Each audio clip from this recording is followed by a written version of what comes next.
ఇన్ని రోజులు ఒంటరి పోరాటమే నడిచింది కదా. ఎప్పుడైనా ఒంటరిగా కుమిలిపోయిన క్షణం, బాధపడిన క్షణం, ఏడ్చిన క్షణం ఏమన్నా ఉందా? బాగా ఏడ్చినామండి మా ఇంట్లో, బాగా నేను కూడా ఏడ్చిన. ఏం చెయ్యని పాపానికి ఏదో నా మీద సర్వే చేయించిన అంటాడు. అంటే మీకు నోరు ఉందానా? మీరు మనుషులని.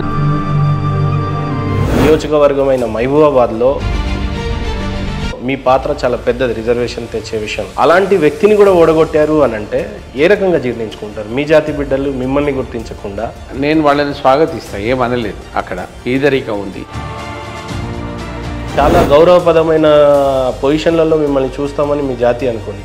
అలాంటిది కేవలం టికెట్కి కూడా నోచుకోలేదు. కేసీఆర్ గారు మిమ్మల్ని ఎందుకు ఇక్కడ రెండోది పార్టీ మారడానికి ప్రధానమైన కారణం ఏంటి? అంటే ఇక ఏదో పదవి ఉంది ఎంపీ, కానీ మేము మనుషులం కాదు.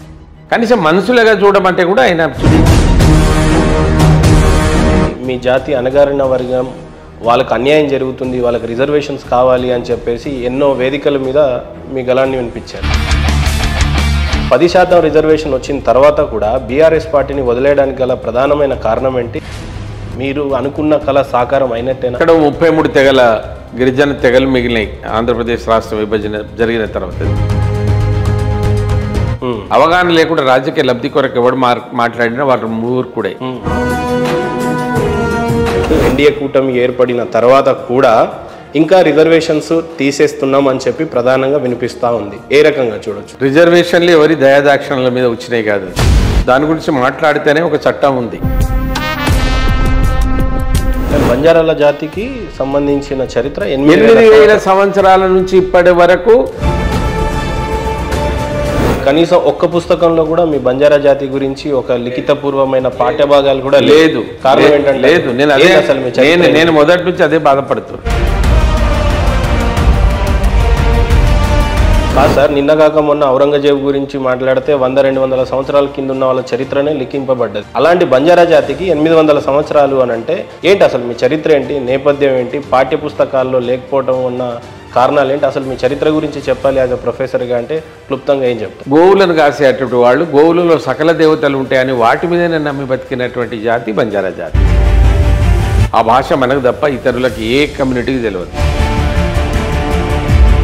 మరి రాబోయే తర్వాత ఈ తరాలలో ఈ బంజారాలు ఎవరు? ఎట్లా మరి? ఏంది మీ ప్రయాస ఏంది? ఈ దేశంలో ఎక్కడ ఈ ఎస్సీ ఎస్టీలో నాయకులు అనేది ఎదగనియరు, నాయకులు కానియరు. 12 కోట్ల జనాభా ఉండి కూడా బంజారాల జాతులకు ఆరాధ్య దైవం శివలాల్ మహారాజ్. ఆయన జయంతికి ఒక్క హాలిడే తేవడానికి కూడా మీలాంటి నాయకులు ఎందుకు వైఫల్యం చెందుతున్నారంటే? నాకు జరిగిన ప్రమాదం అదే కదా, శివలాల్ గురించి మాట్లాడేది కదా. కాంగ్రెస్కి వెళ్ళిండు, అడగండి తీజప్పుడు నన్ను ఏం తిట్టిండో. ఏమని తిట్టారు? కేంద్రం ఏం చేయలేదు, ఈ రిజర్వేషన్ ని మేమే ఇచ్చుకున్నాం అని చెప్పి కేసీఆర్ చెప్పాడు కదా. ఇప్పుడు ఆ కాగితం నేను ఇచ్చినాక ఏం చేస్తాను? నన్ను దారుణంగా రాజకీయంగా నా గొంతు మీద వేసి ఇప్పుడు దాన్ని టీఆర్ఎస్ తీసేసి బీఆర్ఎస్ పెట్టిండ్రు. బయట ఏమంటారు? అది బర్రెల సమితి కదా సార్ అంటాను.